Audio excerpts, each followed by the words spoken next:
Pursuant to Governor Baker's March 12, 2020 order suspending certain provisions of the open meeting law and the governor's March 15th order imposing strict limitations on the number of people that may gather in one place due to the outbreak of the coronavirus, this meeting of the Town of Berlin Select Board will be conducted via remote participation.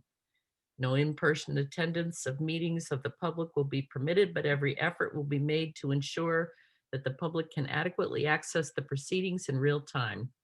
The Town of Berlin will use best efforts to post an audio or video recording, transcript, or other comprehensive record of proceedings as soon as possible after the meeting on the town's webpage, the town's YouTube channel. Approved minutes will be posted to mytowngovernment.org. For this meeting, members of the public who wish to attend the virtual meeting may attend via the Zoom webinar platform in one of two ways, with both audio and video access or by telephone audio only.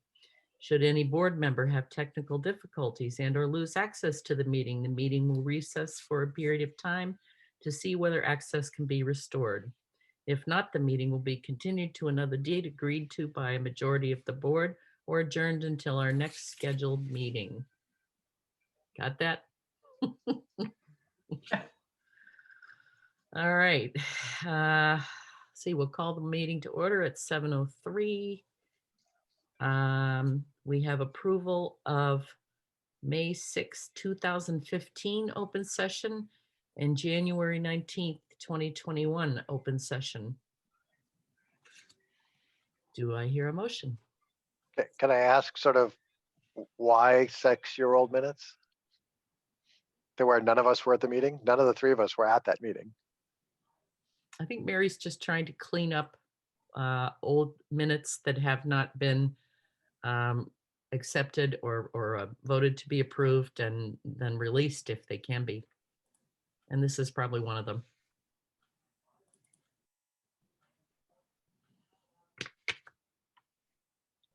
Anybody? Anybody? Oh, so moved. Sorry, I was busy reading. Sorry. Do I hear a second? I can second it. I was gonna say, it makes me nervous, but I don't know of an easier way of cleaning something that up. It's. I know. There isn't. Well, I mean, there's really nothing in there. If you look at it, it's pretty much Right. a paragraph. Well, it's a paragraph that just said they went into executive session. Correct. Right. Yep. Yeah, I read it. It was a meeting that I wasn't at either. And I think it's Uh. one that the board had to open, go into executive, and then come back into open. So you're approving the open part, which is just Right. the wraparound to executive session. And are there minutes to that executive session? I get that they're not necessarily And that- released to the public yet. There's a little stack of them, and perhaps next week you'll review those. Okay. Okay. So we have a motion and I seconded it. We'll take a vote. Keith, aye. Don't I? Hawkins, aye. Thank you. Do we have any correspondence? I think there was was that for both of them or just the ones from the 15th, from 2015? Because we have the January 19th Oh, I open mentioned session them both. minutes. I mentioned them both. Did Okay, you good. have an issue As with long as they're the- both done. No, I did Okay. not. Okay. Do we have any correspondence, Margaret? Mary put something in the folder under correspondence. It's the River Bridge Fiscal Impact Study update.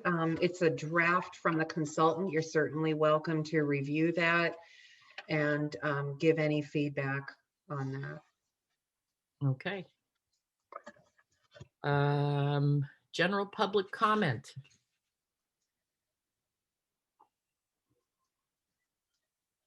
Hands? Are there any hands? Nothing up. I don't see anything. If not, then we will move forward with our Council on Aging Director, Victoria.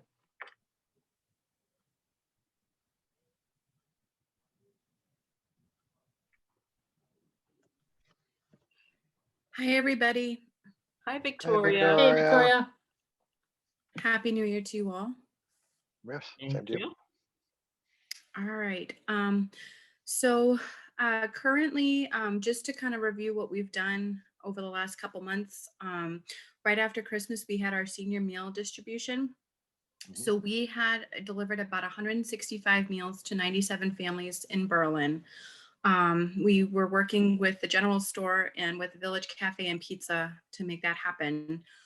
Each family got meals, and then they also got a little gift bag of staples, food staples, courtesy of the general store as well. So it was a big success. We've gotten pretty much just overall very positive feedback, and we're hopeful that we can do it again. As long as the COVID funds and the parameters allow us to do so.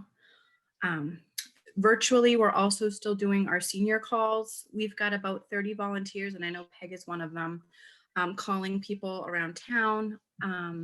Basically, we're just trying to check in with people, just see how they're doing, see if they need anything, refer them to other agencies as needed, see if there's any particular questions that they have. And we're just trying to follow their call preferences and frequencies as well. Some people like being checked on a couple times a month. Other people are good with once a month.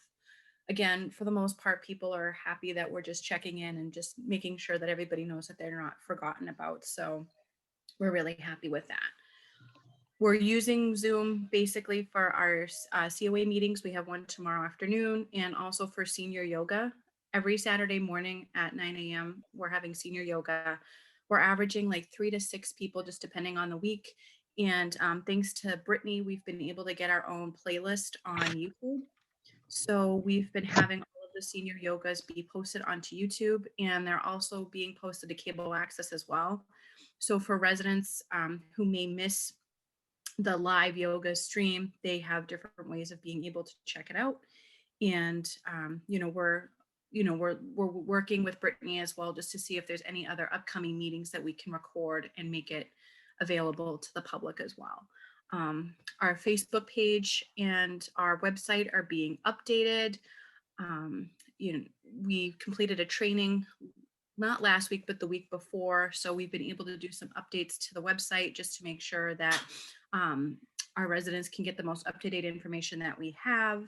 Our latest Powder House News was also posted onto the website as well. So just for everybody out there, if you don't really want a physical copy, or if you want to just take a quick peek online, you can look at it that way.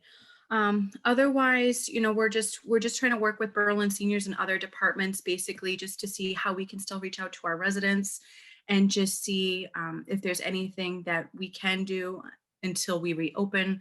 We're still collecting durable medical equipment. We're just asking for people to just call the Council on Aging ahead of time to talk with us for the donations. And if somebody needs some equipment as well, we're asking people to let us know, and we can work with them that way. And otherwise, in terms of like really big projects, we don't have a ton coming up. We've got a couple virtual meetings that we're looking into with the Mass College of Pharmacy about COVID, and potentially some other like pharmacy related stuff, as well as getting some information out there about Lasagna Lovers. They're a kind of a nationwide organization, but they have local volunteers, and they help to distribute food out to people as well. And we're continuing on with our van services, and as a whole, we're just looking kind of longer term just to see if the town is interested in maybe having a senior center. Not something that we're obviously gonna be focused on right this minute, but just kind of generally speaking, if that's something that the town is interested in, it's something that we're willing to look into and just see if it's feasible. But otherwise, we're just trying to make do with what we can right now with COVID. So that's what we're working on. Okay, so this lasagna lover thing, I just popped it up while you were chatting. This looks pretty cool.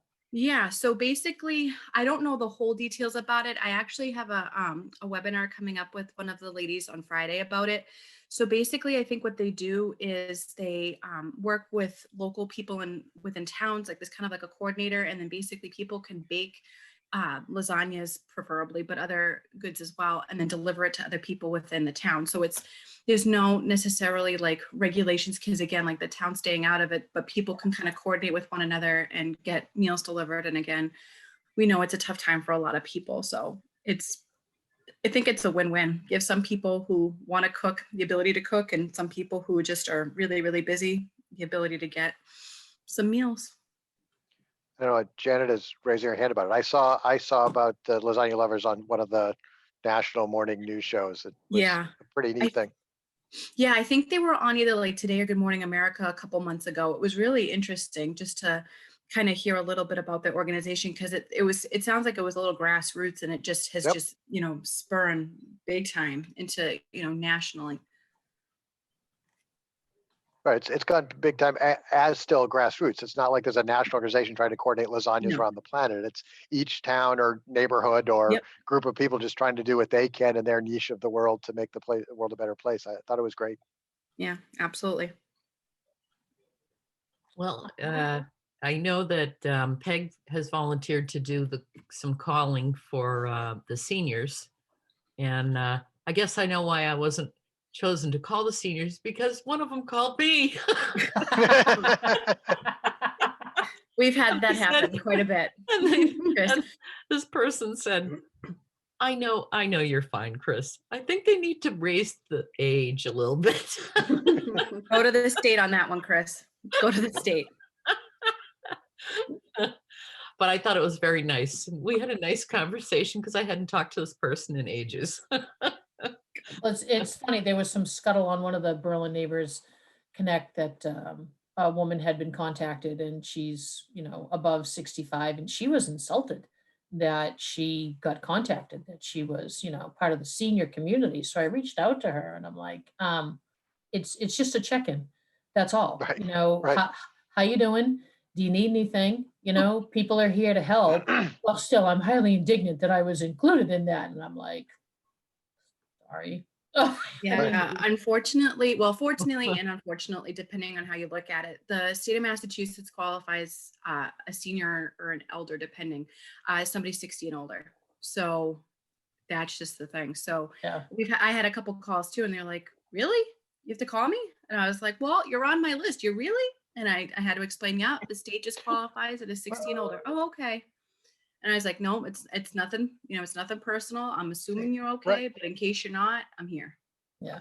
I mean, I think if we had unlimited resources to call every household in the town every month to make sure everyone is fine would be great. Nothing to do with age, but Absolutely. I think it's a great resource. I don't, Well, especially with COVID and no Yeah. social interaction. I mean, it's really Yeah. kind of nice to get a phone call. Yeah, exactly.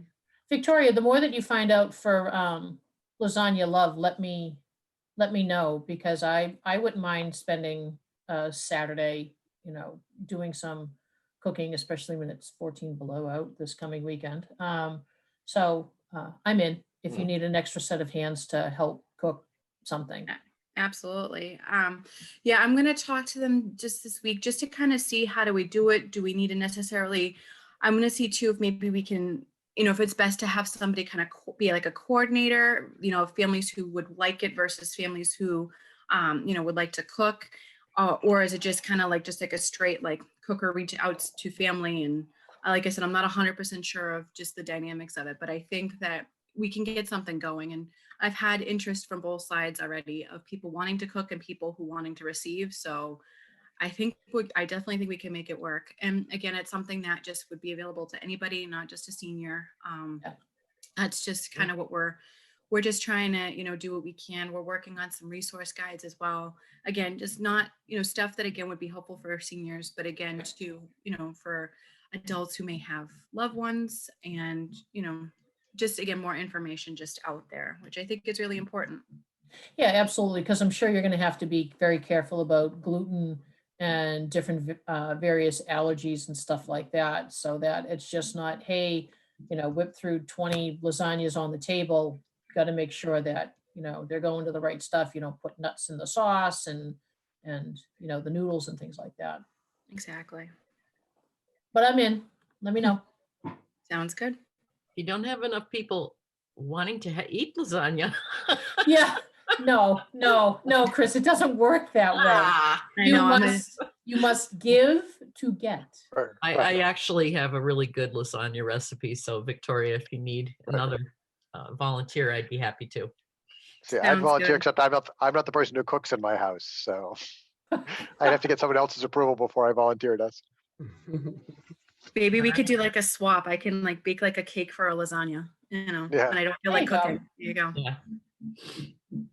Thank you. All That's right. very cool. Thank you for doing that. Absolutely. Any other questions for Victoria? Okay. Well, thank you so much for coming, Victoria. Absolutely. Thank you all for having me. Appreciate it. Stay Bye. safe. Thanks, Yep. Victoria. See Stay you healthy. soon. All right. Bye, guys. Bye, guys. All right, let's see. I think we have a little bit of time before 7:30. So Margaret, do you want to do your town administrator report? Okay, I will start with COVID today since order number 62 came out the end of last week and was effective at 5 o'clock this morning. So first of all, order number 62 has lifted the curfew on liquor stores selling alcohol and on restaurants being open after 9:30 p.m. So that curfew is lifted. It also lifted the stay-at-home advisory, which, tell you what, I'm going to share my screen because my TA report is up. Okay. We'll get into vaccines in 1 second here. Okay. It also lifted the stay-at-home advisory that had been in place for residents to stay home between 10 p.m. and 5 a.m. That has been lifted effective today at 5 a.m. Now, they are really trying to ramp up the vaccination rollout. I attended a stakeholders public health briefing today with Secretary Sutters about the vaccine rollout.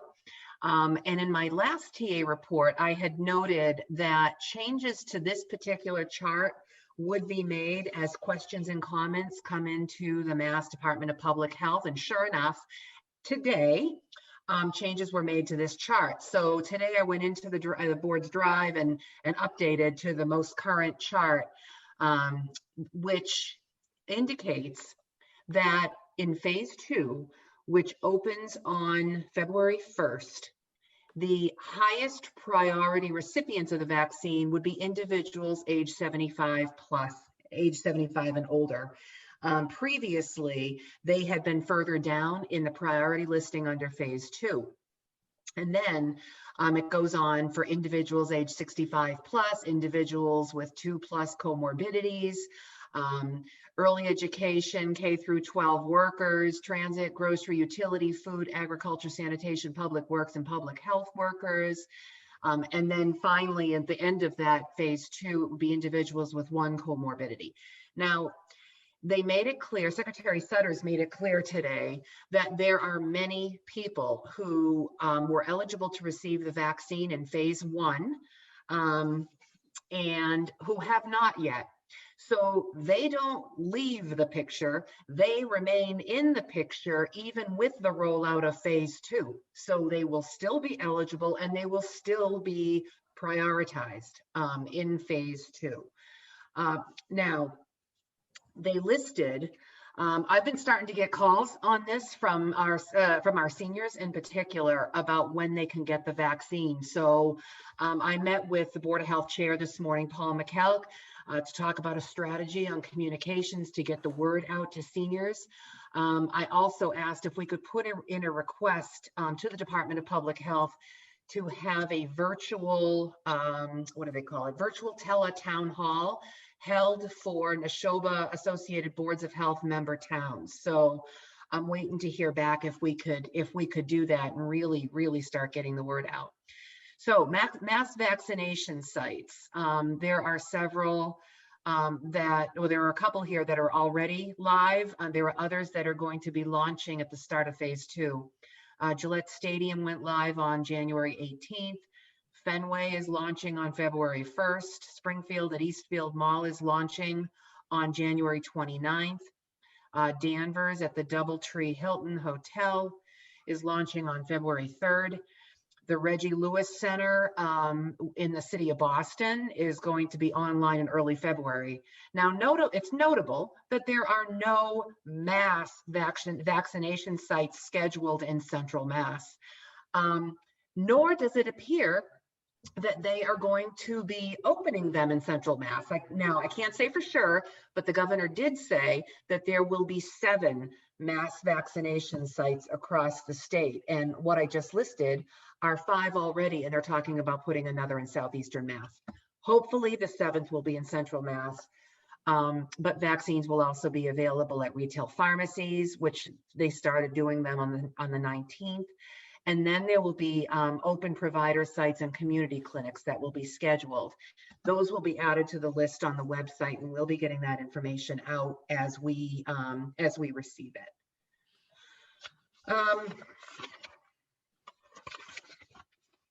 Let's see, anything else on these things? Not particularly. Our COVID safety protocols, we continue to follow COVID protocols in the workplace. The sector-specific guidance on capacity limits has not changed. That is in effect until at least February 8th. Some of our employees are going to continue working from home through January 31st because Berlin's numbers, although they've reduced over the past 14 days by about 2 percentage points, we are still in the red zone, the higher risk zone, along with all of our budding communities except Bolton, who is moderate. Benefits, I'll move on now to other things unless there's any questions on COVID. On COVID, our first responders, they've had a chance to get their first dose? They have. Do we know what, Yeah. do you know what our They- uptake was? Like what percentage of them actually took advantage of being vaccinated? A vast majority of them took advantage of the vaccine. I think in the police department, there were all but 4 that received the vaccine through the first responder vaccine clinics, but others actually were scheduling through their primary cares and things like that. So I don't have an exact number, but the vast majority of our first responders did receive the first vaccine. And those were done on the 20th and 23rd. So last week they went and got theirs. I can get exact numbers and find out more details about who's scheduling them through their own primary care providers and, or other sources. Any other questions on COVID? Margaret, are there clusters? You know, how are the schools doing? What's their kind of rollout to get back because the teachers are on the list, right? Teachers are on the list in phase 2. Oh. Teachers are on the list they're in the bulleted list right here. Yeah. They actually will be in the 3rd part of phase 2. So it's probably going to be another few weeks before any early education workers become eligible to receive the COVID vaccine. I can't answer why the state placed teachers and early education workers and K through 12 workers in mid priority in phase 2. That I can't answer, but that's where they've been placed by DPH. That said, further changes to this chart could be made.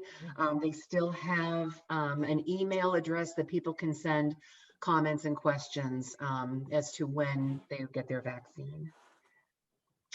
Probably didn't answer your question, but I'm not in charge of this one. No. I'm sure that probably falls under Board of Health, and they probably have a little bit more information on this. No, Board of Health, actually, Board of Health might have a little bit of say, but truly, Peg, this is originating with the state, at the state. Yeah. So I'm going to stop sharing just because, but Mary's going to put all this information up on our website. You'll find it under COVID updates. And I'm 100% certain there'll be more changes by next Monday. So we will do our best to keep people posted. I also expect that we will be utilizing our Code Red system as the vaccines roll out to inform people when they'll be eligible and what region, where they can look for where they can get their vaccine. So I think that's one of our best tools for any kind of community-wide public health information like this. But wasn't Baker today pushing a state site where you could put in sort of your address and get vaccination sites near you? You can, they actually have that published. That is you can actually go right on the site. I put the link in my report. Good. You can actually go right on the site and get Oh, the yep. list of locations, okay? So Margaret, one last Um, question before you hop on. So Mhm. obviously there's no immediate changes right now to access to the building, still by appointment only, no changes in the No, unforeseen it's by future. appointment only. It's by appointment, so people can still schedule Right. appointments. But you're not planning on opening the building wide? Not till at least February 1st. Okay. Yeah. There was actually a statewide survey that went around today on the status of town halls. There wasn't, I would say probably 1/10, if that, are actually open to the public. Okay. Yeah, I mean, it's so. Well, yeah, understandable. Yeah, Yep. very broad closures. And again, in our case, we're open by appointment.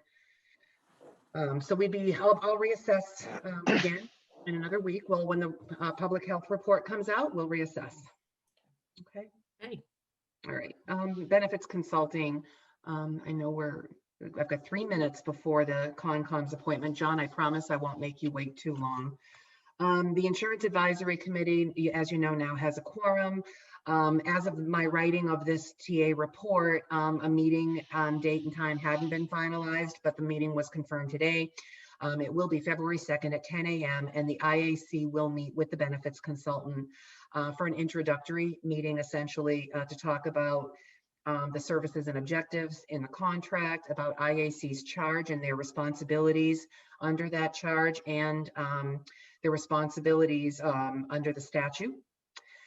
And we'll talk a little bit about the Meyer rates for FY22, which actually just came out on Friday, and we're starting to get information now. You'll be pleased to know that the Meyer rate changes we're going to see less of an increase in our Meyer rates than we projected. So we're looking more in the 6 to 6.8% range rather than the 10% range, which is what Dennis had projected. So we're working on those. There are vacancies in the highway department. Mary put out job ads to the Telegram and Gazette. The item, there's going to be advertisements through Bay State Roads, Mass Highway Association, and MMA, as well as regional highway associations. Tonight, I'm just going to introduce you to the spreadsheet that reflects the 2% recommended COLA that the Personnel Committee presented. I have plugged in some numbers in the budget worksheet, so we'll walk through that. I will not have firm recommendations, but we'll walk through that tonight. The bid submission deadline on the library septic project is this Thursday at 10 a.m. So the firm bid deadline is this Thursday. At which time I will publicly open and read aloud the bids. As of my writing of this, there were 18 bid packets issued, and more than that have been issued now. I know that because more requests came in today. The Shared Streets and Spaces grant, the MassDOT continues to encourage us to expend the remaining funds. At the same time, they're pressing me for a final report, so I'm I'm kind of torn. But Chief Galvin has gotten a few quotes on sets of pedestrian crossing signals that would actually be button activated. So a pedestrian crossing at Woodward and Linden. And we're going to, I didn't think that we would be able to get a set for Carter across the street at Central, but we are checking with MassDOT to see if they would actually approve placing them there, because that pedestrian crossing is as important as the other. So the approximate cost for the two sets would be about $17,000, and our remaining balance is $21,000. So that's something we could do within the remaining balance. I'll keep you posted on that. We received a volunteer application today for Recreation Committee membership. And so I've asked Mary to put that in the board's agenda folder for next Monday for select board action. Chris and I have met with the proponent of the Connect Wellness Cultivation, marijuana cultivation facility, and with town council. And we have sent the legal reviewed draft host community agreement back to Connect Wellness for their review and comments. So that's still in the works. I think that's those are my big things for tonight. Did you already order some of the picnic tables that you were planning to order, or no? It was benches, and we haven't mean, ordered those, so I'm waiting to see how much the pedestrian crossing signals are. Believe it or Okay. not, the quick launch of this project was so quick that there are Yeah. actually communities that applied for the funds, received the funds, and still have not purchased their equipment for their pilot project. So we're definitely not alone, and I'm glad they're allowing us to find, ways to use it. But the benches would still be part of this.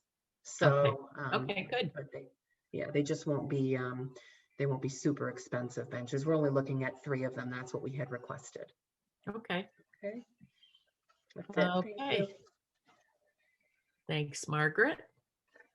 And I guess we will move on to conservation. We have a couple of things to discuss with conservation.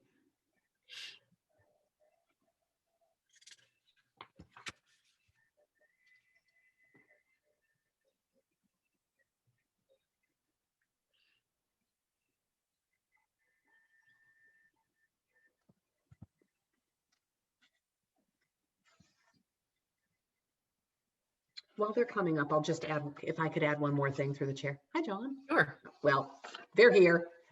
you hear me? Disregard, it's not that important. Okay. Can you hear me? Yeah. Good. Thank you. All right. Well, thank you for coming. Thank you for inviting us. Do you want me to just run down the list, or do you want to start talking about some of the things that you wanted to talk with us about first? Well, you're in charge. Yeah. So Okay. I have 5 things to discuss. Okay. I think I have 4, so I'm sure we'll probably. I added one. Okay. If that's okay. All right. It's brief. Well, where do you want to start? Start I with have the no- short stuff. Start with the short stuff. Okay. Yeah. Okay. So there's the right of first refusal on Lyman. I had emailed about that. Yep. So we voted Wednesday to recommend to you guys that you waive your right to purchase the property. Okay. That is the Web Joe to Chapman. Yes. Okay. I don't know whether the board members want to take that vote now. No. Well, Go ahead, through the Margaret. Chair, the documents that were submitted are actually, they're undergoing legal review now to make sure that they were in Oh, proper okay. form when they were submitted. So as soon as we know that, we could go Okay. ahead. All right. That'll probably be done at perhaps our next meeting. Probably. Okay. That's number one. Number right. 2 is we were satisfied with the conservation restriction for the Stoddard property. Okay. And we voted to unanimously to recommend to the select board that you approve the conservation restriction. Okay. I do have a question related to that, which is the guy that drew it up also put in a municipal agreement, which isn't always done. It's basically something for the Conservation Commission to sign. So 4 of us signed it.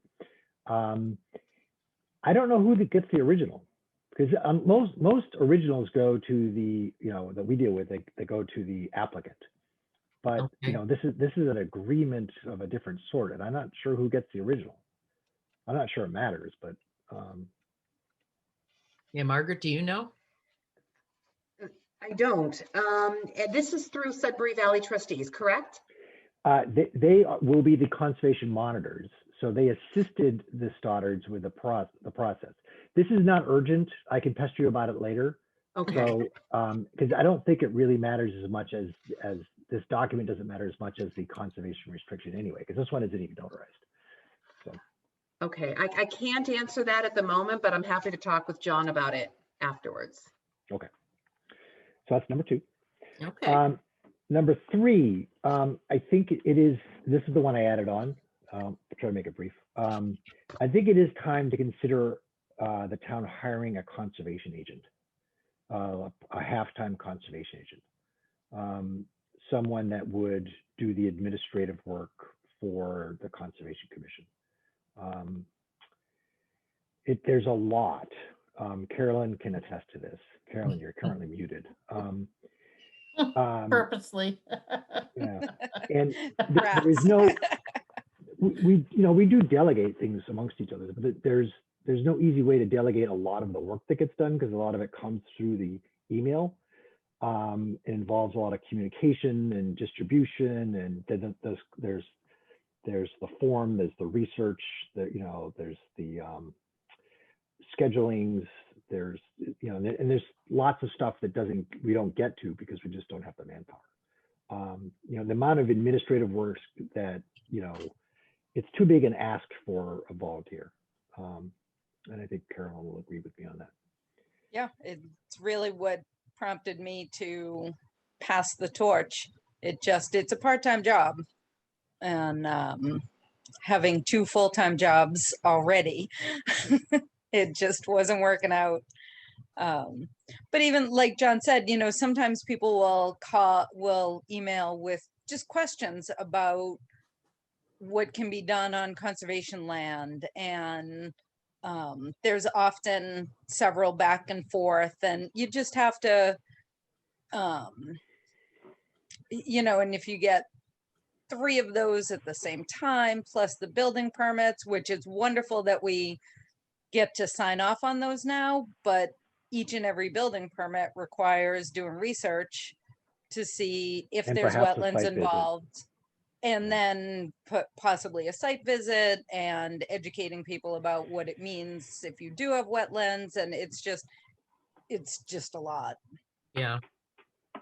And we don't have time to apply for grants, so there's all Right. that too. Right. Yep. Is this something that perhaps Margaret, you could talk with John about and find out details to see whether this is feasible? Mm-hmm. Okay. I certainly could.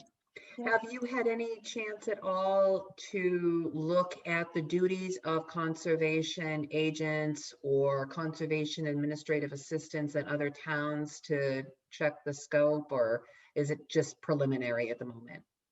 I've had some initial discussions, but I think this discussion will prompt me to contact the Northborough agent. So Mia Carpenter, or no, Mia McDonald, sorry. Mm-hmm. There are some shared conservation agents through the state, shared between municipalities. I was just, Yes. I don't know if that's something that Yeah, I don't know of anybody that's looking offhand. Well, and then sometimes there's probably members that really, they want to be on conservation, they want to help, but they may not have a lot of knowledge about some of the things that have to happen. So, I mean, you just never know. We're lucky Right. that we have you all that, Yep. know more than most. Yeah, but then the lion's share of the work does fall to the Right. handful of people who are like, yeah, fine, I'll do it. It'll Right. be easy. But then you're saying yes to lots and lots of things. Right. That's Um, right. which, hard- it's hard to again, come by. to an extent is fine, but Yep. Well, I'm happy thank to you. talk with John about this. Thank you, Margaret. Thank you very much. Mhm. Yeah. So that was 3. Uh-huh. Number 4. So kids, you want to do the rail trail first or the bylaw first? Why don't you do the rail trail? All right, good. I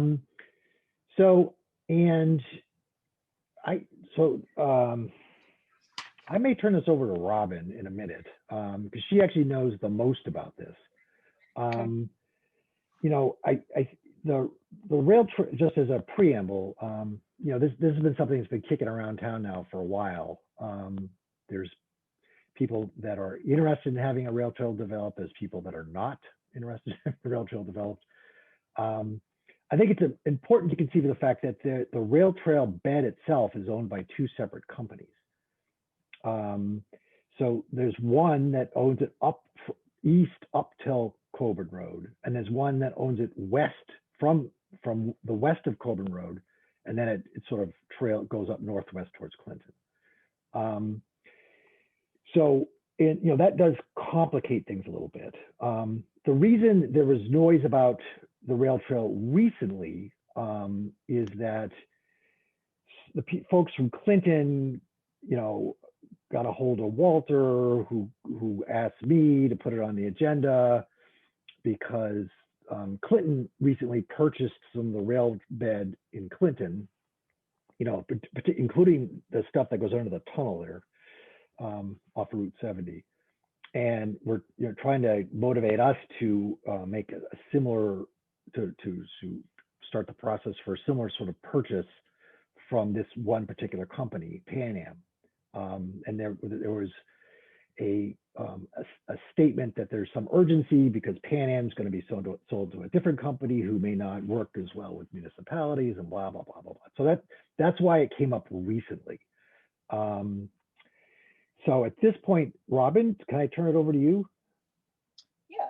So Clinton, just like John said, Clinton just purchased their land and they've been really anxious. They've been contacting me for the last year and a half or so, trying to get us to move forward with it. And so unfortunately, they paid $10,000 an acre, which is quite a bit more than I guess what we could have paid for it just a few years ago. So now the railroad is not willing to sell it to us for less than $10,000 an acre. So we have about 10 acres in Berlin. So we're looking at like $100,000, of which we might be able to get 80% of that reimbursed through a state grant. But as of now, it's really unclear what the state is willing to do, like particularly the Five Corners area. And there's we have a couple options that we could do west of Coburn Road. So, and none of them are easy, no brainers. So I don't think any of us feel a particular rush to buy the land in the sense that, there's no clear path, but at the same time, there is a concern that, so the railroad did say that they would sell it to us for the $10,000 an acre, but they put a date on it. So they want us to make a decision by March 31st, which I think I can probably get that extended, but they're looking for us to make a decision sooner than later. And they've said that they're going to raise the price after that. So we don't have a clear plan in terms of what's happening beyond Coburn Road, west of Coburn Road. So, but if chances are we may need some of this land. So, like I said, we could probably get it ultimately for about $20,000 if we can get the grant, which is likely. But we kind of weren't really sure which way to go on this land because obviously we need town approval on it and whatnot, and we don't really have a clear path of where exactly it's going to go. So, there's a possibility that the state will do the bridge at Five Corners, but that's probably at least 10 years away. Okay. So then the other thing that came up recently, Walter met with the guy from MassDOT to look at the area east of Coburn Road. And he said that if we can get approval, from the town, we can likely get a salvage contractor to remove the rails there on that east side section for nothing, no cost to the town. And then that would speed it up since the state is, it's working its way through Sudbury right now. Hudson is ready for it. And so they'd be looking to come to Berlin with, I think they're planning to try and do all three towns at the same time out to Coburn Road. So they basically said that, according to Walter, they basically said that, if we could get the rails removed and they would grade it for us, it would happen, that part of it would be able to happen more easily from the state's perspective of putting in the trail. isn't west of Garber Road, well, actually west of Five Corners, there's two different paths. Do we know which path ultimately is going to be used? So that's the thing. So we could do whatever we want in Berlin. I mean, you know, we could probably choose the path that we want. Clinton obviously wants us to go the route of the railroad because they've put a lot of work into acquiring the tunnel and whatnot, and they're you know, that's their passion project. So they obviously want us to go in that direction, but you know, from a Berlin perspective, I would say it probably doesn't matter nearly as much to us, other than the fact that it would be nice to go through the tunnel. So, Robin, I have a ton of questions. Forgive me. Oh, go ahead. I always, well, I come prepared because otherwise I hang up and you guys are gone and I'm like, do you have, so all these conversations about you could get grants, you know, 80%, you know, the material could be removed free of charge. Mhm. Do you have any of this in writing, or is it more of a handshake agreement? Yeah, you go ahead and do this and I'll do this for you. So we weren't invited to that meeting. So right now that's pretty much just like, here's something you could do, which I have heard that is likely, but and this just came up in that part of it just came up in the last week or so. So I haven't had a chance to get any names of contractors to get an agreement, because I agree, if we were going to take it to town meeting, I would want to have an agreement and a path laid out and all that kind of stuff, but which we don't have right now. So no on that one. And then what was your other question?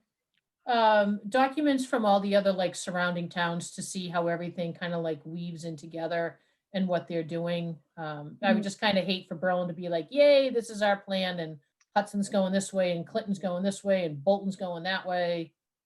So Hudson is definitely coming right up through into Berlin and along that path to come up to Coburn Road. So Hudson we should be good with.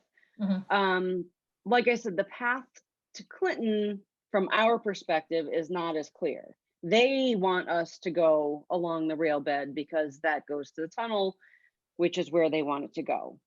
So we think that the state is going to pay for all this. Do you want to jump in, Carolyn? Yeah, so didn't the state do a preliminary, an assessment? And the actual word of the document's not coming to me. A feasibility study? There you go, thank you. So apparently the feasibility study, so we all seem to be under maybe the wrong impression at the time that we thought the state was actually legit looking for, you know, the right path. And supposedly they were just doing a feasibility study. This is according to Clinton. So, you know, again, they want us to go in that direction. So in theory, we as a town are supposed to be able to pick wherever we want it to go.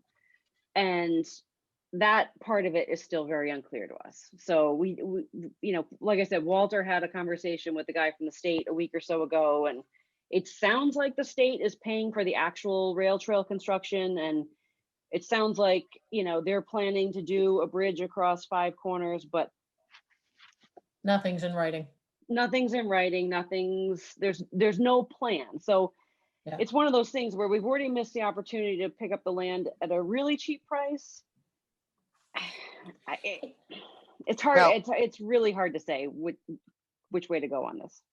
Do we know who competing bidders are for that land? I mean, they keep saying it's worth more and more, There's- but if there's no one else who wants to buy it, That's would the just thing. be property owners. We're literally only people that would want it, but they know that we want it for the rail trail. So, you know, part of me is inclined to just say, you know, just wait for the state to deal with the railroad, and, you know. So So has the land been assessed, or is there plans Not to yet. assess? Okay. we have, so we could do that if we wanted to. Clinton says that their land assessed for significantly more than they paid for it, but, you know, I still think it's, you know, supposedly a couple of years ago, we would have been able to pick it up for like $2,000 an acre or something like that. right? So- Land is worth what two people who are trying to buy and sell it agree it to. You know, Exactly. if there's not competing, I mean, they could say it's worth $1 million an acre. If we're not willing Yep. to pay more than $1 an acre, then Yeah. they can take $1 an acre, or you know, or hold on to it forever. Yeah. So the three of us were inclined to pass on it at this point, but we wanted to run it by you guys to see if there was any strong feeling that we didn't want to miss out and end up having to pay later. Or, I mean, again, this is at least 10 years down the road. So, and there's, it's unlikely that there's going to be, you know, some other buyer that's going to develop it and for some other reason. And there's already, it's not a clear path as it is. There's already a couple sections that would need finessing anyway. So it's not a slam dunk, even if we had this land. So I don't want to interrupt, but there is someone in the audience who has a hand up. Okay. Do you want to bring Janet up? Open your mic, Janet. Hi. There you go. Hi, Janet. I just have a question. I'm hearing all these meetings, but since we're in open Zoom forum meetings, are there any postings of all these meetings that those of us that didn't attend could listen to? Because if you're having all these conversations, they have to have been in an open meeting, which should have been Zoomed, right? I'm just curious if there's anything. Janet, there were 3 people discussing that. It was so it did not If there's not a violate the, quorum. it did not violate the open meeting law because No, I wasn't thinking you were violating, and I was just curious if there was a meeting we could listen to, but you answered that. So. It was a site visit. All these things happened out like walking the trails. Margaret, did you have a question? I do. Now, Robin, you said that you're not necessarily inclined to move forward with this right now and just maybe wait to see what the state does. Is there any opportunity here to have a meeting with MassDOT, like to have a real meeting with MassDOT and maybe some other stakeholders to find out where everybody else is at? Or would that be worthwhile, do you think? Or is it? We could try to. I mean, if we weren't really, I mean, again, this kind of came up because of pressure from Clinton. So this, in terms of the area west of Coburn Road, I would, and I think John and Carolyn would probably agree, we're not in as much of a rush to push forward with that, but it would be, we would love to set up a meeting with them to talk about the area east of Coburn Road. Although it sounds like from, you know, again, Walter had that conversation with them a week or so ago. And so I don't know if that qualified as the meeting, but if there was interest, we could try and set something up to see what the state's plans were. I think that's a good idea, Robin. Yeah. Okay. And I would like to see if we could get, you know, a contractor to, you know, agree to, you know, clearing the rails and whatnot for no cost. So I would like to know, you know, who would do that and if in fact they would do it for nothing. So I'd want to find that out too. I think this is kind of on the same track, but I just had a question about does the commission have there's so many opportunities out there for the Conservation Commission. Do you have like a set of priorities? Like what I mean, well, I know things nice chuckle, Carolyn. You know, you just want to, you know, you want to take advantage of all of them. But no, let me answer that, please, because I was going to mention a corollary issue with respect to counting our pennies. You know, because the Laurel property is still on our radar, and you know, we're going to have more funds through CPC available to us. So I was also concerned about jeopardizing our ability to make an offer on that property by having our money tied up with the rail bed. That was definitely on my mind. So yes, we have a sort of a priority list, but it's, you know, it's not written down. It's just sort of discussed amongst us. That would be for your conservation agent to keep track of your wish list. Exactly. Yeah. Right. We're trying to keep our heads above water and do 2 other things. So I just want to make sure I'm reading the feasibility study correct. That the feasibility study from Coburn Road East doesn't shows the rail bed is basically intact. There's not sort of bridge issues. There's not destruction issues. There's not other problems with it east of Coburn. That's pretty much a straight run to Sudbury. Right. And that property is under DCR control. Okay. So they can come in at any time and do whatever they want there. Good. And then Is that what we should be encouraging? What's that? Is that what we should be encouraging? Right. Maybe. DCR to But commit, we yeah. can set up Robin will arrange to set up a meeting with those folks and we can see. I mean, it would be, we'd want to get community input and stuff, but it would be a nice, just that stretch would be a nice place for people to walk and run and stuff like that, and ride their bikes over people and things like that, all the way to And Sudbury. then west of Coburn Road, the messiness is Five Corners, of course. No, and It's then not even just 5 just, quarters. there's Not a just lot 5 of quarters. messiness. Well, I know over it's there. because it also shows just past Five Corners. There's another section of it in Berlin that has been Sold. they call it obliterated is the word they use in the Mhm. in their story. And west of Five Corners, there are 2 paths that they have put together, which would Mhm. each have different challenges and purchase issues and other stuff along those lines. Yes, it's Um, very messy. And so that's and in some respects that if Clinton is pushing, understanding where they're planning on trying to put it, because I would hate for us to, because if we use the alternate route and it doesn't connect up with their tunnel, then we have to figure out how to connect the 2 halves together, 2 pieces together. Right. Right. I mean, When- unfortunately, if I'd love to bike through that tunnel. there's ghosts.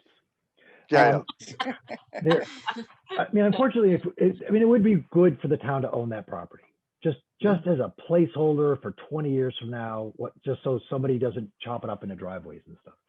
But, the issue is just the funding, because we just don't have infinite funds. We really need to count our pennies. Right. Mhm. If we did own that land, we would have more control over what happens with the rail trail on that end. The state would be interested in the path of lesser resistance, and if the town owned that property, that's more than likely the direction that they would go. I'm assuming, it just the way things happen in the world, Mhm. it would make sense that they would choose the path of least resistance, but we would have more control if we own the land. So Carolyn, I got a question for you. Captain Obvious, hello. We don't have a rail trail committee, so who would be responsible? What did I write down? Because John, I think that you had brought this up. I went through some of your minutes. So like who oversees, the land, maintains the land, trail maintenance, clearing or down trees or erosion. So do you guys do that now in other land that conservation has, or? I do it, yeah. Yeah. You do, you purposely go out there? Theoretically, yes. It's John, Paul Bunyan, Amy. Okay, Yep. all right, just checking. Yeah, and if somebody, often if a tree comes down after a storm, like at Brewer Brook, again, the Conservation Commission will get emailed, and either John or Walter will go out with the chainsaw and clean it up, and so so I should stop doing that when I see a down tree on that No, path. you I should should definitely do it. volunteers are absolutely welcome to. Well, actually, Scott, I'm now going to nominate you to our fledgling trail committee, so you're on it. Okay. Take that. I hike the trails a lot. I would gladly spend some time cleaning up trails and fixing trails, especially the ones I hike. All right, you said it.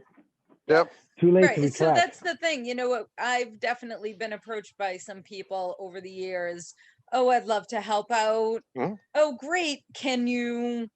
Will you be on a committee? Oh, well, I don't actually want to be on a committee. Right. I'd just love to help out. So it's that push and pull of getting, Yep. there's plenty of interest, Yep. very little commitment. So, but is Or there, adopt a trail, I'll do these 2 miles. Let me know whenever there's a tree down and I will come take care of it. Right. Scott, Yeah. you're now committed. Uh-oh. I have that authority, by the way. I will give in. I'll You don't gladly have a help. choice anymore. Well, I even own a small chainsaw, so. Oh, good. All right, I got your name down, Scott, so Yeah. thank you. and it's on tape, John, so Yeah. there's no going back. There's no See? fake news. Well, I mean, Anyway, getting back is- to your, Peg, ahead. getting back to your issue, the rail trail committee and the trails committee should be separate. Okay. Because the rail trail committee is mostly about working with the state or private companies, grants and politics, whereas the trails committee is mostly about getting people out there to do volunteer work. you know, Yeah, it kind of got cutting muddied and because raking. of the land acquisition part of it. So in theory, we were planning to keep this separate, but because we started talking about possibly purchasing land, it kind of got rolled in, and that Right. kind of got messy too. The only reason that I think Concom really is even this involved is because of Walter. Yeah. You know, if it Rail wasn't for trail, yeah. Walter's motivation about getting a rail trail, we wouldn't even be talking about it. Is there a purchase and sale agreement started for this land? No. No? Okay, Not even like scratches on a piece of paper. okay. Well, yeah, no, we haven't gotten that far. So Let me The get- railroad is willing to do one quickly if we want them to. Yeah. So But it just seems like there's too many unanswered questions, and somebody pointed out, I forget who it was, I think it was Carolyn, who said, you know, you need a town meeting, you need town input. I don't think that this can just be one of these, you know, that either one of you or the three of you stand up at town meeting in May or whenever we have it and go, hey, No. here's the land and we need X amount of dollars.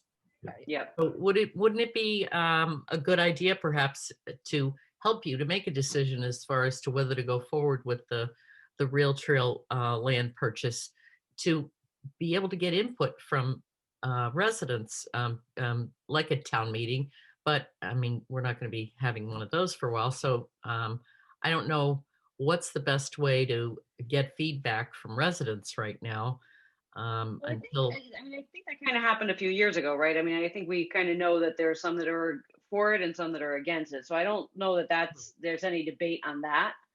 But I mean, if you were looking for money from the town for some or part of it, you know, you would need to get feedback from the voters, correct? Sure. Yeah. Definitely. You need to get approval of the voters, not just people. Right. Right. But even before that, it's a good idea to have some kind of forum where you can get some feedback and decide whether you're going to bring it to town meeting. Or we could just have a coup. Have what? A coup. I'm holding my tongue. Yeah, really, which Same, end are you Scott. gonna be on, Now- John? Now, we are actually on a fairly tight timeline if there's something we want to do at the May town meeting, because we're opening warrants next week, this week, Tonight. next week, Tonight, tonight. We're opening the warrants tonight Aren't and we? closing them in. Oh, I don't. I thought it think was so. next week in 3 weeks. Oh, next week. Okay. oh, I Yeah, thought it was the next- 25th, okay. I thought it was too, but it's not on the It's agenda. not on the agenda. Right. That's my bad. That's the Sorry, confusion, Monday, but we're that's right. opening it soon and we'll be closing it on. So to get something on there, even as a placeholder that we can remove before we finalize it, it's easier to put it on the warrant and then have it removed before we finalize it than in late March, try to add something more to the agenda. Okay, that's good to know. Yeah. And so it could be that a placeholder for it with what you think is a reasonable price, because just because they're saying they want 10,000 acre doesn't mean the town's going to offer them 10,000 an acre. And we can put it in, any good sort of purchase agreement, especially this early out, probably has a series of contingents you can put on it that protects the town. So we're about to say protects the town of the current owner, but I care more about the town. Protects the town as we go through this. So who from the town should be negotiating this? If we're gonna negotiate with the railroad? Robin. Margaret? The select board has the authority to execute the contracts. I could certainly participate in negotiations. So, we could have a designee from the Concom too. I just wanted to back up for 1 second. Back to DCR, you talked about the piece that DCR actually controls. So is it worth reaching out to DCR proactively? I mean, we know that we're going to be seeing some new funding coming up in the next, in the next session. Is it worth reaching out to DCR and saying, hey, look at this piece or the section as a priority? This is the piece east of Coburn Road, right? That DCR has control over? Yep. So is it worth maybe reaching out to DCR and saying, is there something that you could do to work with us on this particular piece that you already have control over? Yeah. Well, so that was the thing. That's what we were talking about with them. Trying to get I don't want to say quote from a contractor, but an agreement with a contractor that they would get rid of the rails and grade it for because they would salvage the rails. So that part of it is much easier to move forward with and I mean, that would be my priority, would be to move forward with that. But again, it's more, the issue with the area on the west side is more so that, the railroad's putting this timeline on us, and we have to decide, do we want to move forward with it, or should we just take an approach of like, whatever, let the state deal with it, in 10 years when, and if the cost goes up. I mean, we've looked at multiple options. I mean, and they don't necessarily go to the tunnel, but it's not like not buying this land is a deal breaker for the trail itself. There's other ways around. So it may not go to the tunnel, but there's other options. So that's why, we were not as inclined to move forward with it. Yeah. And it I sounds mean, like well, also, I mean, I just have some level of suspicion, that things will really get worse once Pan Am is sold. Things may get better. As Robin pointed out Right. to me, this new company may consider donating the land and taking a tax write-off, in which case we'll pay zero. So Yeah. who knows? Because you're never going to make a rail line through that property. It's never going to be a railroad. So the new company may actually be more inclined to dump it, not less Right. inclined. Yeah, I think you might be right. So yeah, I'm just, the whole thing's just, something's fishy. Well, and it feels like we're being strong-armed into Yeah. making a rush decision, Yeah. spending more money than we feel like the land is worth. For something that sure would be nice to have, but we don't need it, Hmm. Yeah. especially now, Yep. right now at this point in time. Yep. And the Conservation Commission definitely has other priorities for our funds that make it even less less of a priority for us. Yeah, I mean, it's just sounds like there's a lot of questions and not a Yes, lot there of are a like lot of questions. solid, hey, we could, but there's no plan. There's no like That's written the thing. plan. If Clinton hadn't come pushing on us to do it, You wouldn't we have. would have not have been doing anything with it right now. Yep. So, Yeah. I agree. why don't I reach out to the state to talk to them about meeting about the area east of Coburn Road and seeing what we need to do to make that area happen, and we will not worry about purchasing the land at this time. Is that an agreement? Yeah, Yep. sure. I mean, I think it's a good idea to have all the information that, you can. Yep, I agree. So Yep. I don't want to get pushed into a corner on the land. So So there was one other item that we were going to talk about, John. Wetlands bylaw. Right. Wetlands bylaws. Yes. And we touched on this at one point, I think months ago, didn't we? Yeah. More Yeah. than once. Yep. Yeah. there were Yeah, still more than live meetings at So- that time. Yes. Right. There was Way some- back when.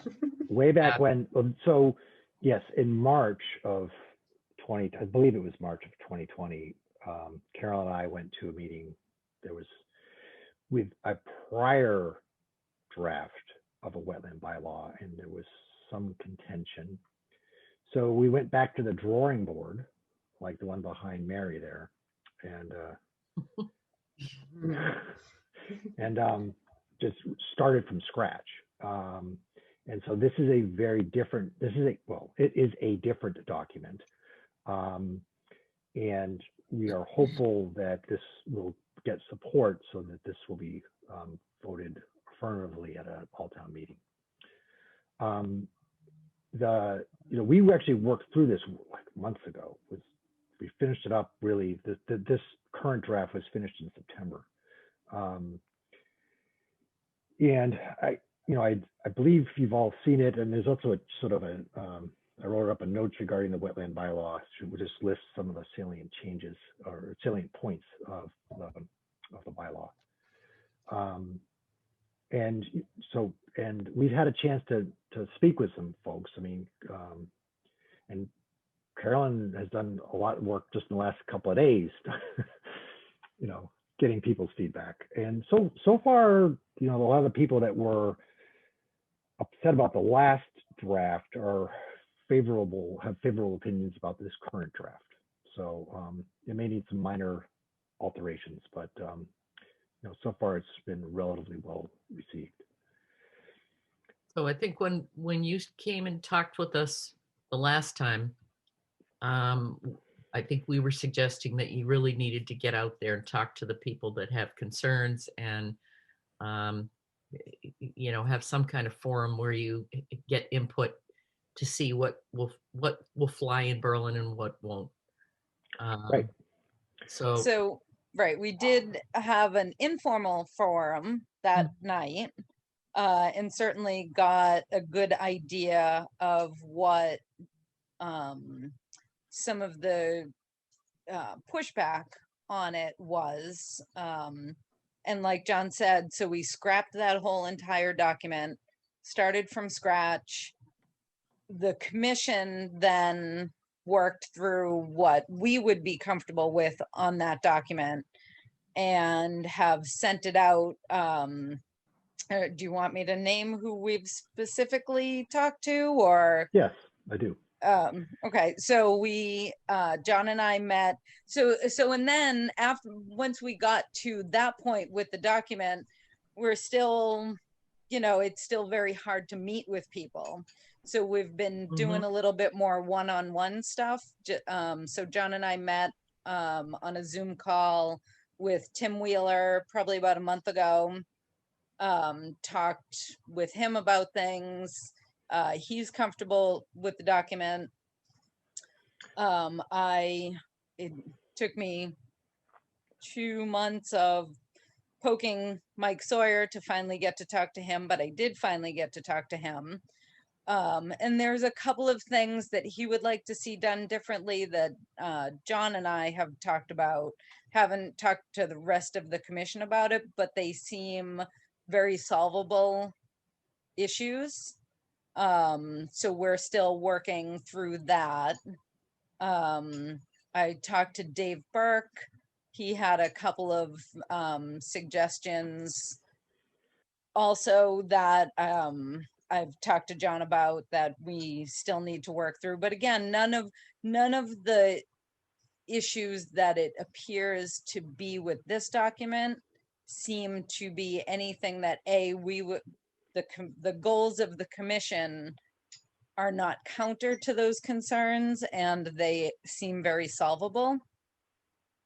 So we're hopeful that, in the next week or two, we'll be able to have a document that is far more palatable. We heard the pushback.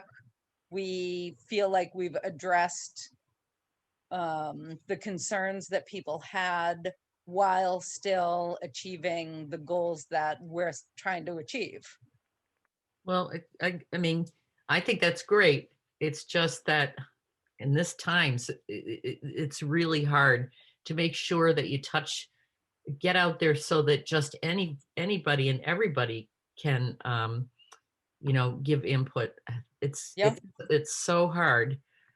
Well, Carolyn, what so about we other? will talk to. I don't think you want to have, a fight on town meeting floor. So as much as you can to get out there would be my suggestion. Sure. We will talk to whoever wants to talk to us about this. But they need to know that this is even going on. Some people won't Right. even Well, know. there were definitely a couple of key people that we wanted to talk to who did come to us prior. And I think once we get those wrinkles sorted out and have our final document, that's when I would be more comfortable with opening it up to a larger audience to discuss. Well, that and makes are you sense. willing to put it on hold if you don't get good feedback between now and say Maytown meeting? Sure. Yeah, but so far yes, but I can say that really, like, so far the feedback's been fine. Okay. It's That's just good. the level. It's just it's a very different response from last March. I mean, And it's a very different document. Yeah. I mean, it's a I mean, I guess to use a phrase, it's a much more watered down version of the other. So Yeah, have you? I don't know if I'd put it that way, but So have you I gone? think Have it's a you different for- drink. Yeah. So Carolyn, have you formally gone to planning? Because I wouldn't want Tim Wheeler to speak just for planning, Tim Correct. speaking for Tim and Yeah. Oh, no, I we don't know met what other with, boards right. We met with Tim as a landowner, not as a planning board as a member. board. And Okay. we are on the planning board's agenda for tomorrow night Oh, good. at 8:30. John, don't forget. Did Yeah, forget. yeah. Yeah, I know. I forgot too, because I forgot to remind you the other day. Right. Well, so Okay. You and I will talk I about work, that. I work till 8.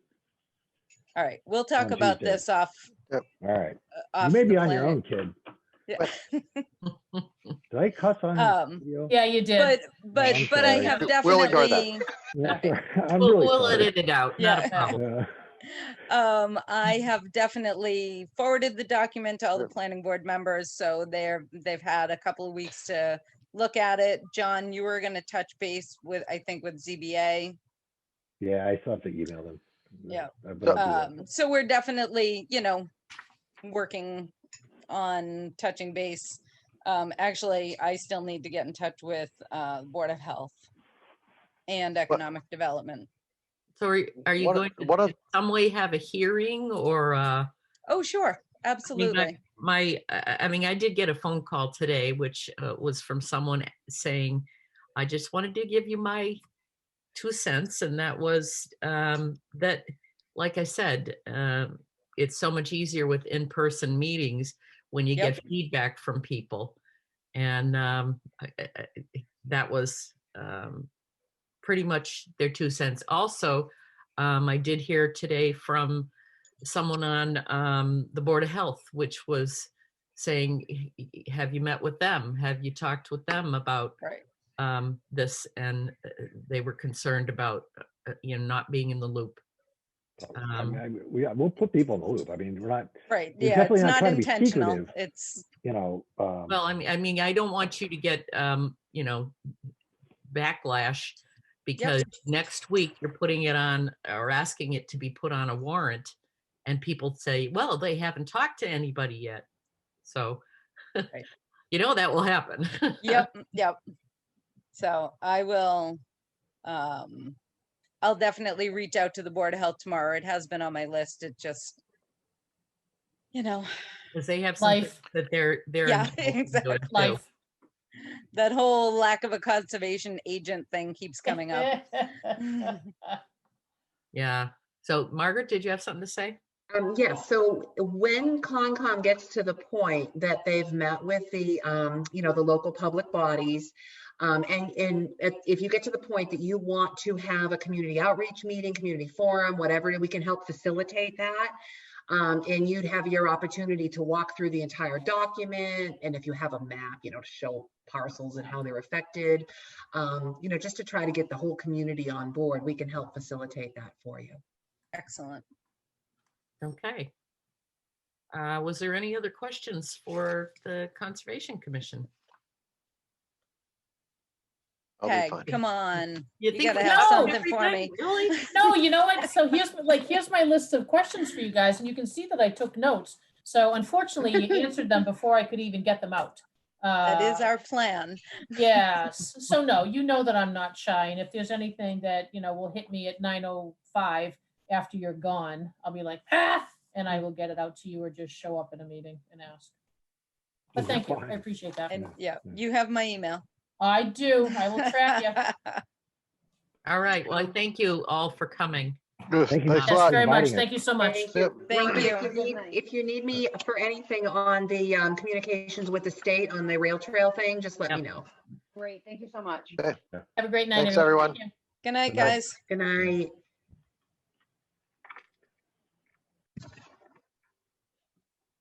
All righty.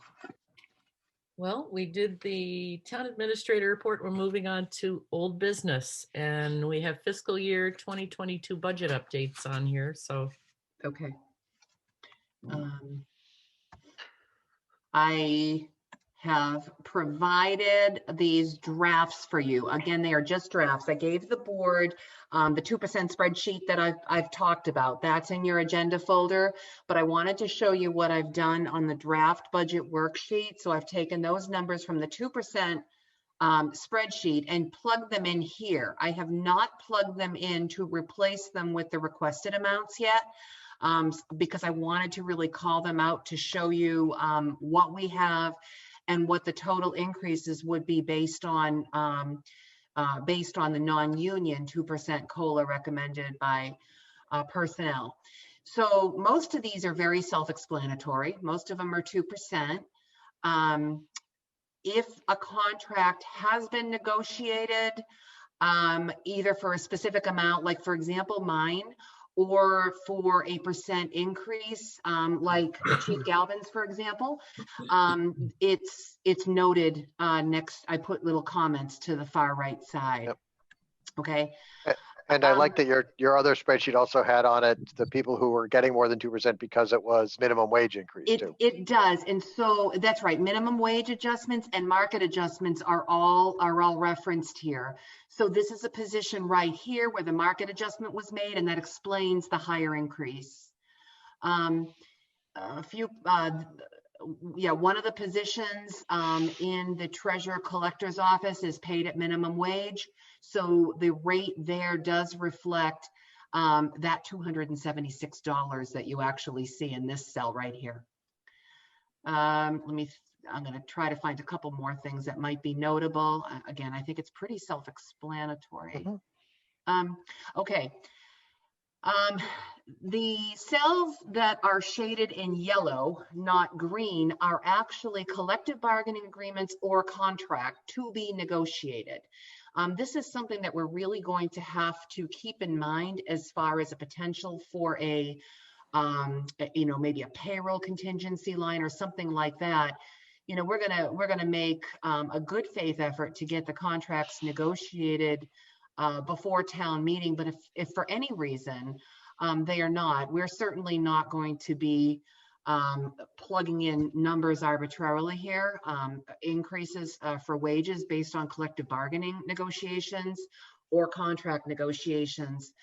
So what I've done for the time being is I've just carried the numbers from FY21 over to these cells right here. So overall, they reflect level funding. Fire chief, for example, he was budgeted at $128,000 for the current fiscal year, and subsequent to town meeting or to settling on this budget, he also agreed to freeze his wages at the 125, the FY20 rate. So I've just carried the 128 that was approved for FY21. So I've carried the approved FY21 amounts. Market adjustments, I've captured all those. I think, well, we'll keep going down. We'll keep going down the list because I totaled it at the bottom. Did you want to take a vote on this tonight, Margaret? No, you don't have to take a vote on this tonight. I really just wanted to introduce it to you. Okay. And give you time to digest it.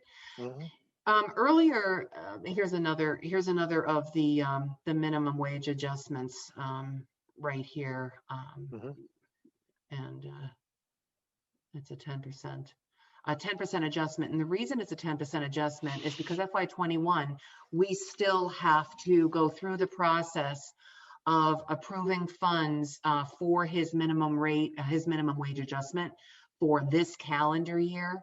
So that's why this is reflected as a larger adjustment than it actually is from FY21. The library contains a couple of market adjustments plus a number of minimum wage adjustments. So that explains the higher percent there. At the bottom, I had said in an earlier meeting of the boards, we kind of estimated a $45,000 cost impact on all of the 2% adjustments. Right now, it totals $30,927, not including the collective bargaining agreements and that one outstanding contract. So it's well below the $45,000 that I had Mhm. mentioned. However, once the negotiations take place, it's probably going to level out a little bit. Does Where in this anybody- budget spreadsheet is the contingency line for fiscal year 21 salaries? Did I might have hidden that line actually. It was right below.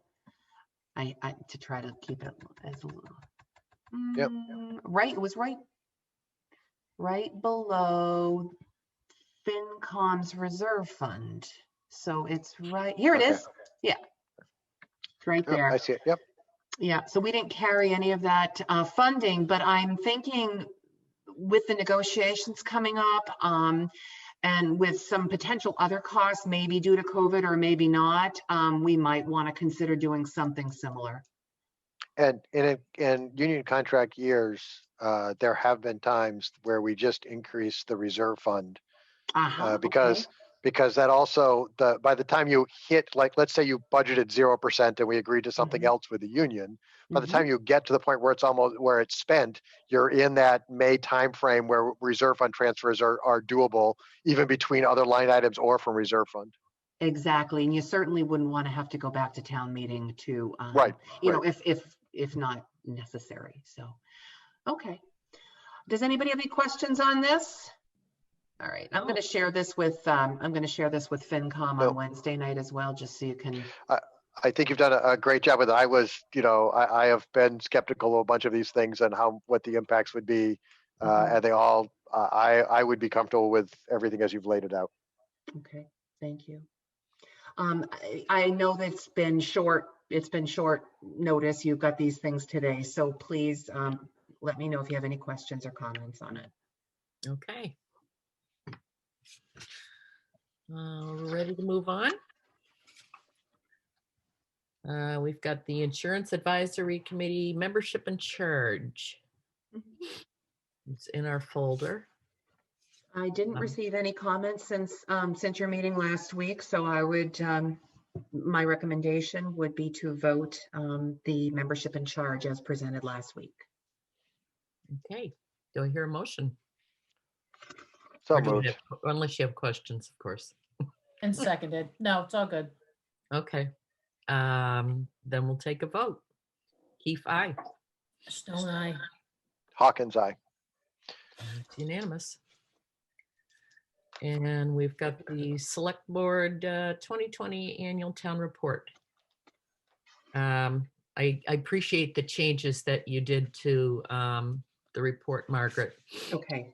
And I think there were only like 2 things, Peg, that I did not address. And I hope that's okay. I just didn't know whether that was the place to explain it all, or because it was so early, like particularly with the electric cars, I wasn't sure whether, what we've decided or, how that will work out. It was just basically because we were going to put the parking lot in, I believe. No, I think that this is a pretty good summary of what the board has completed over the past year. So it's like pick and choose what you want to pay attention to in that report, because I tell you, I went There's a through lot. all the minutes. Yep. Got a All lot right. done. Yeah, Wow. we did. We got a lot done. Yeah. So And in a crazy year. if anybody has any comments, now's the time. Otherwise, I'd Sounds take good. a motion to approve. So moved. And seconded. Okay, we'll take a vote. Keefe, aye. Stone eye. Hawkins, aye. Congratulations. Check that off. Check Yeah, that off the check that checklist. Look out, Lori Farabee. Here comes another one. How are we doing on them, Margaret, as just a question? I mean, are they in? A lot of them in, still chasing, bad hair? Mary, I think I've seen, I haven't had a whole lot of time to be focused on the annual town report submissions, but I mean, there has been a lot of activity. Mary's been communicating with people that have submitted. Mary, what do you think as far as outstanding at this point? You think you've gotten half yet? No, No, okay. All right, I'll send out another last minute reminder. But Lori's going to be at your meeting on Monday night to with show and tell to show you the layout in the works. nice. Okay, great. Nice. All right, we'll move on to new business, renewal of the 2021 Class 2 auto sales license for Berlin Auto. Mary has confirmed that all the information has been received and the review is done, and I recommend approval of this. So moved. And seconded. Okay, we'll take a vote. Keith, aye. Stone Eye. Hawkins, aye. That's unanimous.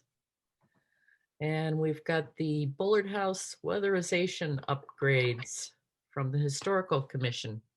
Okay, hopefully you've had a time to review the RFQ. And I think Elaine Elaine was here, but it looks like she's not here now. Right. So Elaine prepared the RFQ for the Historical Commission. This begins to address some of the weatherization issues at the Bullard House. She anticipates that the cost would be $4,500 for the storm doors and the window work that that's described in the RFQ. This threshold does not require bids. It will request only, it won't even request an RFQ. It'll or quotes. It'll just require best business practice. So my recommendation to the board is to authorize the expenditure of up to $4,500 from the funding in Article 16 of the May 2, 2016 annual town meeting for the work described in this request for quotes. So moved. All right. I was going to say, so moved is the best thing to do for that one. So moved, but I do have questions. Okay. I hope I can answer. So is that a second, Peg? And then you That's can a answer the second. question? Okay. That's a second. Okay. All right. You ready, Mrs. Nadowitz? Hope so. I wish Elaine was here, but I'll try. I'll go easy on you. I promise. Okay. Okay, so in the document provided by Tim, he said up in the beginning, removal from the building of any material not absolutely necessary for the work to be performed. What is being done to address that? Don't know. I can't answer that. I'm sorry. Okay, so second question, and I know that you had touched on it in an email, the whole issue about the foundation and the water and the drainage. So have there been any discussions with Highway, with Richard, with anybody on that? Because I mean, yes, I understand that you need to protect the building and you put in doors and you put in windows, but you know, your overall, issue is the foundation and the water and what's going on. And again, I'm just concerned that if you don't take care of the top and you don't take care of the bottom of the house, you can have as many doors and windows as you want. It's not going to work. Right. I asked this question in an email to the Historical Commission. And the response I got a response from Elaine. She actually asked to put this on the Historical Commission's next agenda so a consensus can be reached as to what source of funding the Historical Commission wants to pursue for that, because Tim identified the cost is about $95,000 for that repair. So my expectation would be that the Historical Commission is going to be discussing this at their next meeting. Okay. My take on some of this really was that some of the doors and windows were sort of easy, quick, and there were funding for it. I don't think this was an attempt to dodge that. I think the foundation work is a complicated and messy thing, will take some time.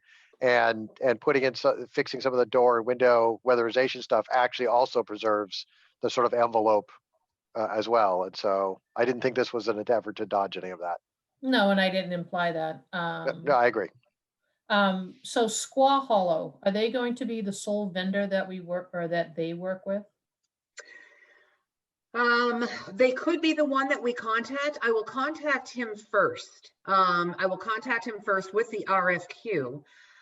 We can contact as many vendors as we'd like to do the work at that building. Again, it's best business practice, not request for quotes. We're not mandated to request a minimum of 3 quotes. So I will contact Squaw Hollow based on the request from the Historical Commission, and we'll see where we get with that.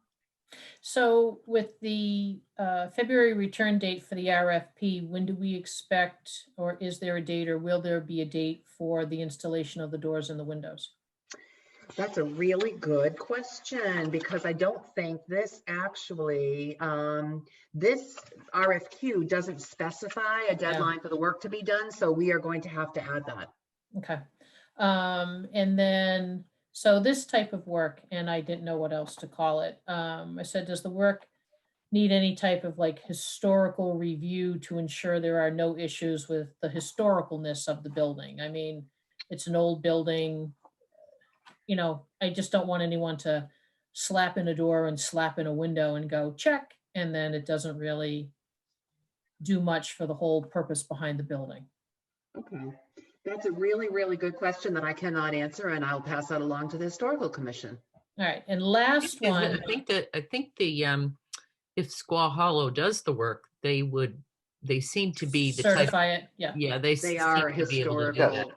preservation. And they've done some great work in the Bullard and other places as well. And then last question for you there, Mrs. Nadowitz, and I'm sure that you can't answer it. When will we receive the rest of the project plan for the work to be done? Because I would just hate for this to continue to drag on and on and on and on. I can't answer that. You're right. Okay. I can't answer that. I think we're all anxious to get this done. I agree. So that's why I keep pushing for where's the rest of the plan? Where's, you know, what's this? Because otherwise it's going to be, Okay. like with the, came up last week, the CO, has that been done yet? For the, Curatorial building. thank you very much. The installation has not been completed yet, but it is scheduled. Oh. All right. Well, I see Margaret's busy writing. I've written down all the questions and I'll pass them on. All right, good. So we had a motion on the table and a second to approve the funding for the weatherization. Should we take a vote? Okay. Ready. Keith, aye. Stone Eye. Hawkins, aye. That's unanimous. And last but not least is board questions and comments. Boy, I think I'm all questioned out. Oh, hey, I I'm had, fine look at today. this. I had two. So between Margaret and the Bullard House and the River Bridge, which I'll send to her, and conservation, my 2 pages of questions have been addressed. And I believe next week, Margaret, if I'm correct, we'll probably have an executive session, maybe either before or after, to talk about negotiations. Yep. This will be an introduction to, it'll be a strategy. Yeah, to discuss strategy. Will it be You can also police and fire, or? I think we'll probably have a little bit on both to start. Okay. Yes. And I will. I don't know if the board members have a copy of the police union contract yet, but I'll be sure to get that out to you before next Monday. Of course, the fire one is brand new, so you won't have that. But if there are certain items you'd like to discuss, just make note of it. We could discuss them in executive session. Do you have anything put together so far for fire? I just have a couple of bullet points or of something? bullet points. Mhm. Yeah. Okay. I don't know if you'd want to pass that along beforehand. I can do that. And you and I are meeting with Chief Galvin, I think Wednesday, to talk Right. about the police one, and we can forward that along to the board as well. Right. Okay. All righty. Then I think with all our business having been taken care of, I would entertain a motion to adjourn. So moved. Second. Okay, before you change your mind, Keith, aye. Stone Eye. Hawkins, aye. Okay.